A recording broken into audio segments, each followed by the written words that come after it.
Hello friends, my name is Pinky Kumari and I welcome you all on my YouTube channel Genesis Political Science.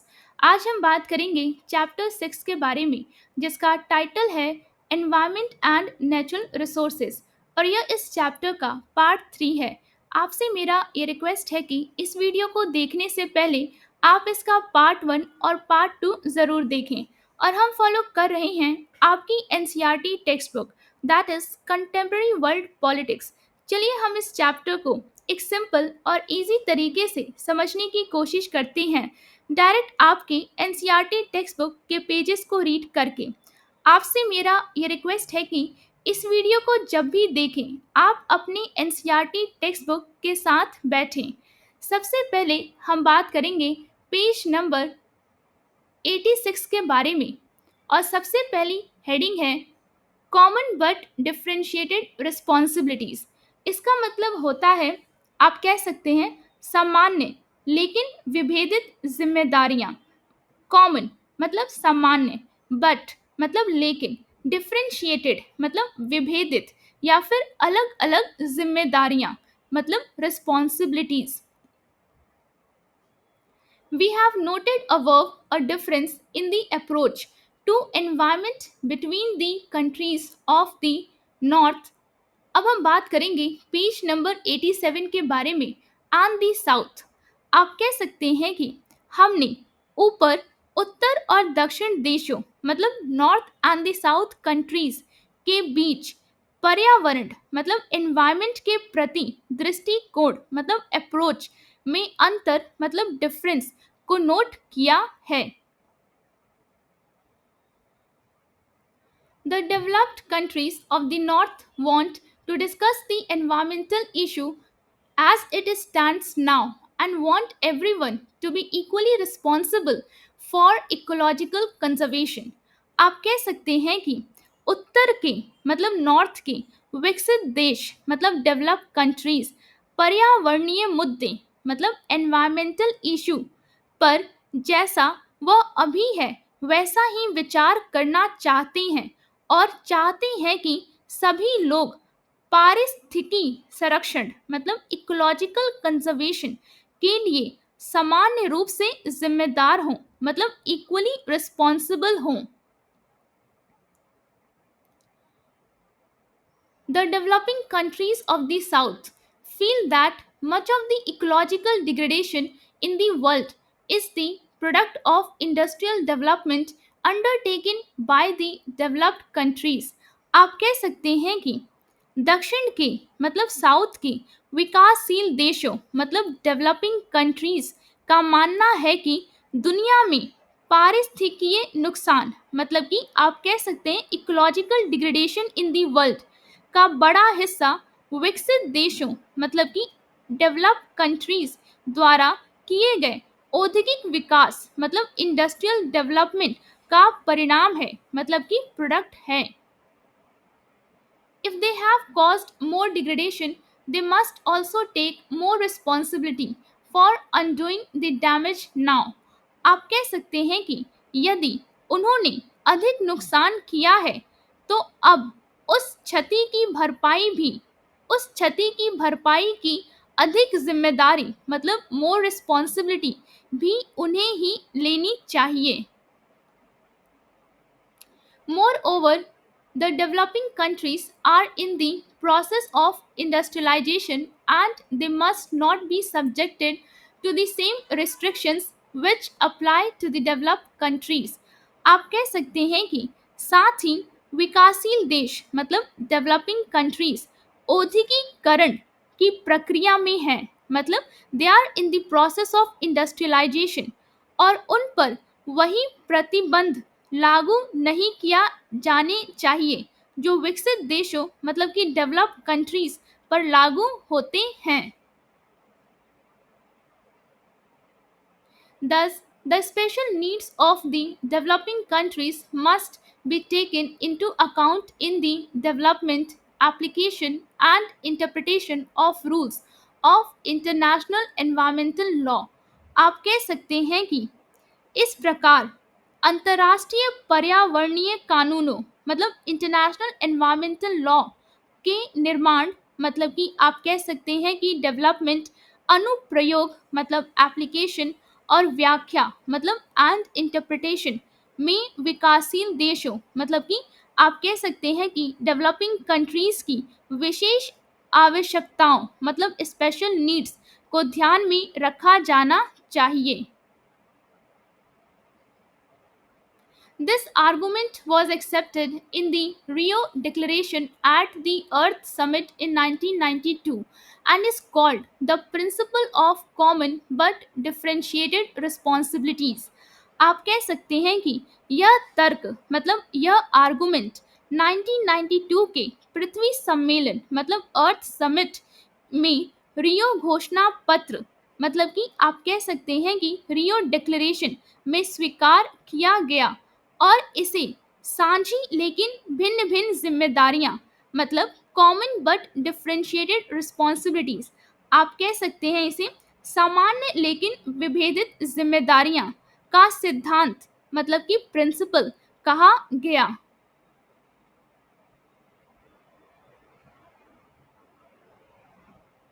The relevant part of the Rio Declaration says that मतलब रियो घोषणा पत्र मतलब Rio declaration का प्रासंगिक भाग मतलब relevant part कहता है कि states shall cooperate in the spirit of global partnership to conserve, protect, and restore the health and integrity of the Earth's ecosystem। इसका मतलब हुआ कि आप कह सकते हैं राज्य मतलब देश या फिर स्टेट्स वैश्विक साझेदारी की भावना में सहयोग करेंगे ताकि पृथ्वी की पारिस्थितिकी तंत्र मतलब कि आप कह सकते हैं अर्थ इकोसिस्टम के स्वास्थ्य मतलब हेल्थ और अखंडता मतलब इंटीग्रिटी को सुरक्षित मतलब प्रोटेक्शन, संरक्षित, कंजर्व, सुरक्षित को इंग्लिश में कहते हैं कंजर्व, संरक्षित मतलब प्रोटेक्शन, और पुनर्स्थापित मतलब रिस्टोरेशन किया जा सके। In view of the different contributions of global environmental degradation, states have common but differentiated responsibilities। आप कह सकते हैं कि वैश्विक पर्यावरणीय क्षरण मतलब कि ग्लोबल एनवायरमेंटल डिग्रेडेशन में अलग अलग योगदान को देखते हुए, अलग अलग योगदान मतलब डिफरेंट कॉन्ट्रीब्यूशंस को देखते हुए राज्यों मतलब कि स्टेट्स, जिसे हम देश भी कह सकते हैं, की जिम्मेदारी मतलब रिस्पॉन्सिबिलिटीज साझा लेकिन भिन्न भिन्न हैं मतलब कॉमन बट डिफरेंशिएटेड रिस्पॉन्सिबिलिटीज हैं। The developed countries acknowledge the responsibility that they bear in the international pursuit of sustainable development in view of the pressures their societies place on the global environment and of the technological and financial resources they command। आप कह सकते हैं कि इसका मतलब हुआ कि विकसित देश मतलब डेवलप कंट्रीज इस जिम्मेदारी मतलब कि रिस्पॉन्सिबिलिटी को स्वीकार करते हैं मतलब एक्नॉलेज करते हैं जो वे अंतरराष्ट्रीय स्तर मतलब कि इंटरनेशनल स्तर पर सतत विकास मतलब सस्टेनेबल डेवलपमेंट की दिशा में निभाते हैं, क्योंकि उनकी समाजें मतलब कि सोसाइटीज वैश्विक पर्यावरण मतलब ग्लोबल एनवायरनमेंट पर दबाव डालती हैं और उनके पास तकनीकी मतलब टेक्नोलॉजिकल तथा वित्तीय संसाधन मतलब कि आप कह सकते हैं फाइनेंशियल रिसोर्सेज उपलब्ध हैं। The 1992 United Nations Framework Convention on Climate Change, जिसका शॉर्ट फॉर्म है UNFCCC, also provides that the parties should act to protect the climate system। आप कह सकते हैं कि 1992 का संयुक्त राष्ट्र जलवायु परिवर्तन मतलब United Nations framework convention on climate change पर रूपरेखा अभिसमय, कन्वेंशन को हिंदी में कहते हैं अभिसमय, कन्वेंशन को आप कह सकते हैं सम्मेलन या फिर परंपरा। तो इस लाइन का मतलब हुआ कि 1992 का संयुक्त राष्ट्र जलवायु परिवर्तन पर रूपरेखा अभिसमय, अभिसमय मतलब कन्वेंशन या फिर परंपरा या फिर सम्मेलन, जिसका शॉर्ट फॉर्म है UNFCCC। यह भी प्रावधान करता है कि पक्षकारों मतलब कि पार्टीज की पार्टीज को जलवायु तंत्र मतलब क्लाइमेट सिस्टम की रक्षा मतलब प्रोटेक्शन के लिए कार्य करना चाहिए on the basis of equity and in accordance with their common but differentiated responsibilities and respective capabilities। इसका मतलब हुआ कि न्याय मतलब इक्विटी के आधार पर और उनकी साझा लेकिन भिन्न भिन्न जिम्मेदारियां मतलब कॉमन बट डिफरेंशिएटेड रिस्पॉन्सिबिलिटीज तथा संबंधित क्षमताओं मतलब कि रिस्पेक्टिव कैपेबिलिटीज के अनुसार the parties to the convention agreed that the largest share of historical and current global emissions of greenhouse gases has originated in developed countries। आप कह सकते हैं कि इस अभी समय मतलब कि इस कन्वेंशन के पक्षकार मतलब पार्टीज इस बात पर सहमत हुए कि ग्रीन हाउस गैसेस के ऐतिहासिक मतलब हिस्टोरिकल और वर्तमान वैश्विक उत्सर्जन मतलब कि आप कह सकते हैं एंड करंट ग्लोबल एमिशंस का सबसे बड़ा हिस्सा विकसित देशों मतलब डेवलप्ड कंट्रीज से आया है मतलब कि ओरिजिनेट हुआ है। It was also acknowledged that per capita emissions in developing countries are still relatively low। आप कह सकते हैं कि यह भी स्वीकार किया गया है कि विकासशील देशों मतलब डेवलपिंग कंट्रीज में प्रति व्यक्ति उत्सर्जन मतलब कि आप कह सकते हैं पर कैपिटा एमिशंस अभी भी अपेक्षाकृत कम है मतलब रिलेटिवली लो है। China, India, and other developing countries were therefore exempted from the requirements of the Kyoto Protocol। आप कह सकते हैं इसीलिए चीन मतलब चाइना, भारत मतलब इंडिया और अन्य विकासशील देशों मतलब अदर डेवलपिंग कंट्रीज को क्योटो प्रोटोकॉल की आवश्यकताओं मतलब की रिक्वायरमेंट्स से छूट दी गई है मतलब एग्जेम्प्ट किया गया है। The Kyoto Protocol is an international agreement setting targets for industrialized countries to cut their greenhouse gas emissions। आप कह सकते हैं क्योटो प्रोटोकॉल एक अंतर्राष्ट्रीय समझौता है मतलब एक इंटरनेशनल एग्रीमेंट है जो औद्योगिक देशों मतलब कि इंडस्ट्रियलाइज कंट्रीज के लिए ग्रीन हाउस गैस उत्सर्जन मतलब ग्रीन हाउस गैस एमिशंस को घटाने के लक्ष्य निर्धारित करता है। Certain gases like carbon dioxide, methane, hydrofluorocarbon, etc., are considered at least partly responsible for global warming. The rise in global temperature, which may have catastrophic consequences for life on अर्थ। आप कह सकते हैं कि कार्बन डाइऑक्साइड, मीथेन, हाइड्रोफ्लोरोकार्बन आदि जैसी कुछ गैसों मतलब कि सर्टन गैसेस को वैश्विक ऊष्मीकरण मतलब कि आप कह सकते हैं ग्लोबल वार्मिंग के लिए आंशिक रूप से मतलब कि पार्टली रूप से जिम्मेदार मतलब रिस्पॉन्सिबल माना जाता है। यानी वैश्विक तापमान मतलब कि ग्लोबल टेम्परेचर में वृद्धि मतलब कि राइज जो पृथ्वी पर जीवन के लिए विनाशकारी परिणाम ला सकती है मतलब which may have catastrophic consequences for life on earth. The protocol was agreed to in 1997 in Kyoto, in Japan, based on principles of set out in UNFCCC। आप कह सकते हैं कि यह प्रोटोकॉल 1997 में जापान के क्योटो में UNFCCC में निर्धारित सिद्धांतों मतलब प्रिंसिपल्स के आधार पर स्वीकार किया गया। अब हम बात करेंगे पेज नंबर 88 के बारे में।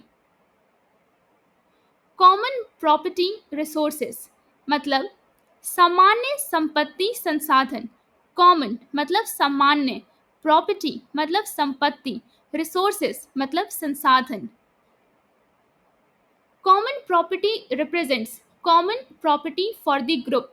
आप कह सकते हैं सामान्य संपत्ति मतलब कॉमन प्रॉपर्टी, समूह मतलब कि ग्रुप के लिए साझा संपत्ति मतलब कॉमन प्रॉपर्टी का प्रतिनिधित्व करती है, मतलब रिप्रेजेंटेशन करती है। The underlying norm here is that members of the group have both rights and duties with respect to the nature, level of use, and the maintenance of a given resource. आप कह सकते हैं कि यहाँ मूल नियम यह है कि समूह के सदस्यों के पास किसी दिए गए संसाधन की प्रकृति, संसाधन मतलब रिसोर्स, प्रकृति मतलब नेचर, उसके उपयोग के स्तर मतलब कि लेवल्स ऑफ यूज, और उसके संरक्षण से संबंधित अधिकार मतलब कि एंड दी मेंटेनेंस से संबंधित अधिकार मतलब कि आप कह सकते हैं कि को संबंधित अधिकार और कर्तव्य मतलब कि राइट्स एंड ड्यूटीज दोनों होते हैं। Through mutual understanding and centuries of practice, many village communities in India, for example, have defined members' rights and responsibilities.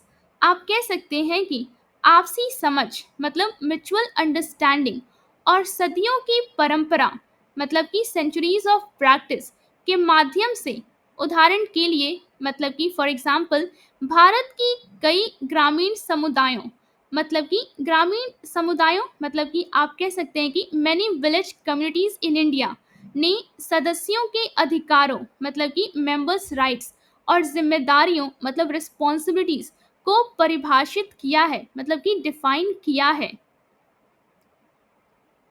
A combination of factors including privatization, agricultural intensification, population growth, and ecosystem degradation have caused common property to dwindle in size, quality, and availability to the poor in much of the world. आप कह सकते हैं कि निजीकरण मतलब privatisation, कृषि की तीव्रता मतलब एग्रीकल्चरल इंटेंसिफिकेशन, जनसंख्या वृद्धि मतलब पॉपुलेशन ग्रोथ, और पारिस्थितिकी तंत्र के विनाश मतलब कि इकोसिस्टम डिग्रेडेशन जैसे कारकों के मेल ने दुनिया के कई हिस्सों में सामान्य संपत्ति, आप कह सकते हैं कॉमन प्रॉपर्टी को आकार मतलब कि साइज, गुणवत्ता मतलब क्वालिटी, और गरीबों के लिए उपलब्धता के मामले में घटा दिया है। The institutional arrangement for the actual management of the sacred groves on state owned forest land appropriately fits the description of a common property regime। आप कह सकते हैं कि राज्य स्वामित्व वाली वन भूमि मतलब कि आप कह सकते हैं स्टेट ओन्ड फॉरेस्ट लैंड पर पवित्र उपवनों मतलब सेक्रेड ग्रोव्स के वास्तविक प्रबंधन मतलब कि एक्चुअल मैनेजमेंट की संस्थागत व्यवस्था मतलब कि इंस्टीट्यूशनल अरेंजमेंट, सामान्य संपत्ति प्रणाली मतलब आप कह सकते हैं कॉमन प्रॉपर्टी रिजीम के विवरण मतलब कि आप कह सकते हैं डिस्क्रिप्शन में पूरी तरह उपयुक्त बैठती है, मतलब appropriately fits। Along the forest belt of South India, sacred groves have been traditionally managed by village communities। आप कह सकते हैं कि दक्षिण भारत मतलब साउथ इंडिया की वन पट्टी मतलब कि फॉरेस्ट बेल्ट के साथ पवित्र उपवनों मतलब सेक्रेड ग्रोव्स का परंपरागत रूप मतलब ट्रेडिशनली परंपरागत रूप से ग्राम समुदायों मतलब कि विलेज कम्युनिटीज द्वारा प्रबंधन मतलब मैनेजमेंट किया गया है। अब हम बात करेंगे इस पेज पे दिए गए बॉक्स के बारे में। चलिए इस बॉक्स में क्या इन्फॉर्मेशन है उसे समझने की कोशिश करते हैं। ये इन्फॉर्मेशन है सेक्रेड ग्रोव्स इन इंडिया से रिलेटेड। इसका मतलब हुआ कि आप कह सकते हैं भारत में पवित्र उपवन, सेक्रेड ग्रोव्स को हिंदी में कहते हैं पवित्र उपवन या फिर आप कह सकते हैं पवित्र one. Protecting nature for religious reasons is an ancient practice in many traditional societies. आप कह सकते हैं कि धार्मिक कारणों मतलब रिलीजियस रीजंस से प्रकृति की रक्षा मतलब कि प्रोटेक्टिंग नेचर करना कई पारंपरिक समाजों मतलब कि ट्रेडिशनल सोसाइटीज में एक प्राचीन प्रथा है मतलब एशियन प्रैक्टिस है. Sacred groves in India, parcels of uncut forest vegetation in the name of certain deities or natural or ancestral spirits exemplify such practice.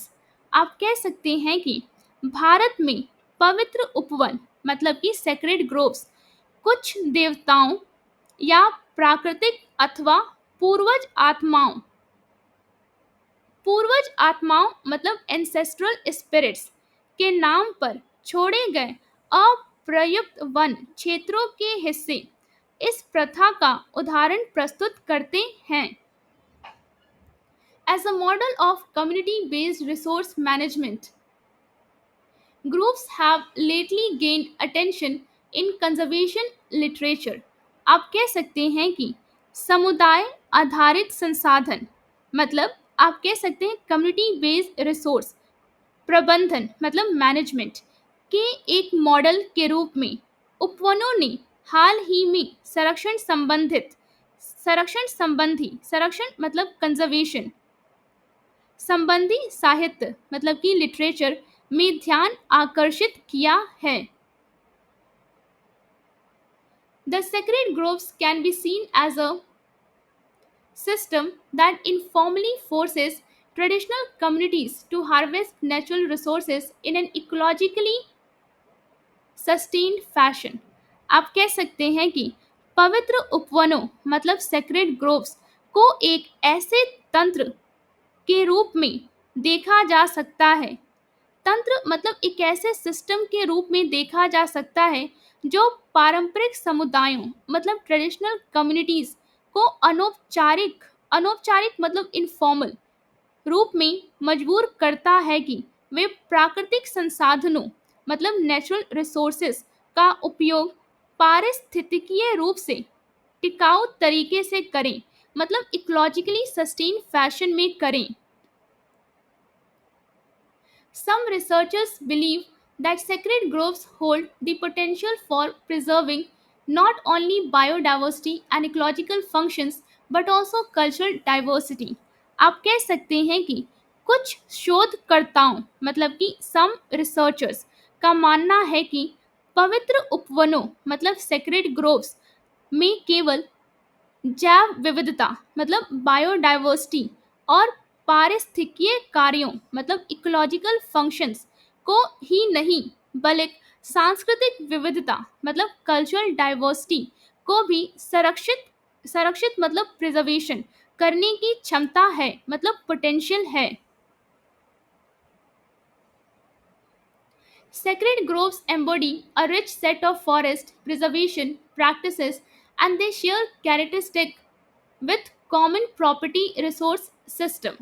आप कह सकते हैं कि पवित्र उपवन मतलब सेक्रेड ग्रोव्स वन संरक्षण मतलब फॉरेस्ट प्रिजर्वेशन की समृद्ध परंपराओं मतलब की प्रैक्टिसेस को दर्शाते हैं और वे सामान्य संपत्ति मतलब कॉमन प्रॉपर्टी संसाधन प्रणालियों मतलब रिसोर्स सिस्टम्स की विशेषताओं मतलब कैरेक्टरिस्टिक को साझा करते हैं मतलब शेयर करते हैं.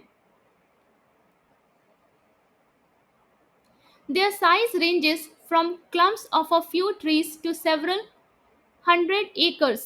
आप कह सकते हैं कि इनका आकार मतलब साइज कुछ पेड़ों के झुंड से लेकर कई सौ एकड़ भूमि तक होता है. Traditionally, sacred groves have been valued for their embodied spiritual and cultural attributes. आप कह सकते हैं कि परंपरागत रूप से मतलब ट्रेडिशनल रूप से पवित्र उपवनों मतलब सेक्रेड ग्रोव्स को उनके निहित आध्यात्मिक मतलब स्पिरिचुअल और सांस्कृतिक गुणों मतलब कल्चरल एट्रीब्यूट्स के कारण मूल्यवान मतलब वैल्यूड माना गया है. Hindus commonly worshipped natural objects including trees and groves. आप कह सकते हैं कि हिंदू प्राय प्राकृतिक वस्तुओं मतलब कि आप कह सकते हैं नेचुरल ऑब्जेक्ट्स की पूजा करते हैं मतलब वर्शिप करते हैं, जिनमें पेड़ और उपवन मतलब ट्रीज एंड ग्रोव्स भी शामिल हैं. Many temples have originated from sacred groves. आप कह सकते हैं कि कई मंदिर मतलब टेम्पल्स पवित्र उपवनों मतलब सेक्रेड ग्रोव्स से उत्पन्न हुए हैं मतलब ओरिजिनेट हुए हैं. Deep religious reverence for nature rather than resource scarcity seems to be the basis for the long standing commitment to preserving these forests. आप कह सकते हैं कि संसाधनों की कमी के बजाय संसाधनों की कमी मतलब रिसोर्स स्कार्सिटी के बजाय प्रकृति के प्रति गहरी धार्मिक श्रद्धा मतलब कि आप कह सकते हैं कि deep religious reverence for nature ही इन वनों को संरक्षित करने की दीर्घकालिक संरक्षित मतलब प्रिजर्वेशन दीर्घकालिक प्रतिबद्धता मतलब कि लॉन्ग स्टैंडिंग कमिटमेंट का आधार प्रतीत होती है. In recent years, however, expansion and human settlement have slowly encroached on sacred forest. आप कह सकते हैं कि हाल के वर्षों में मतलब इन द recent years में हालांकि विस्तार और मानव बस्तियों मतलब कि expansion and human settlement ने धीरे धीरे मतलब slowly पवित्र वनों मतलब sacred forest पर अतिक्रमण मतलब encroached किया है. In many places, the institutional identity of these traditional forests is fading with the advent of new national forest policies. आप कह सकते हैं कि कई स्थानों पर मतलब इन many places नई राष्ट्रीय वन नीतियों मतलब कि न्यू नेशनल फॉरेस्ट पॉलिसीज के आगमन मतलब एडवेंट के साथ इन पारंपरिक वनों मतलब कि ट्रेडिशनल फॉरेस्ट की संस्थागत पहचान मतलब कि आप कह सकते हैं इंस्टीट्यूशनल आइडेंटिटी धुंधली पड़ रही है मतलब फेड हो रही है. A real problem in managing sacred groves arises when legal ownership and operational control are held by different entities. आप कह सकते हैं कि पवित्र उपवनों मतलब सेक्रेड ग्रोव्स के प्रबंधन मतलब मैनेजमेंट में वास्तविक समस्या मतलब रियल प्रॉब्लम तब उत्पन्न होती है जब कानूनी स्वामित्व मतलब लीगल ओनरशिप और संचालन का नियंत्रण मतलब कि ऑपरेशनल कंट्रोल अलग अलग संस्थानों मतलब डिफरेंट एंटिटीज के पास होता है.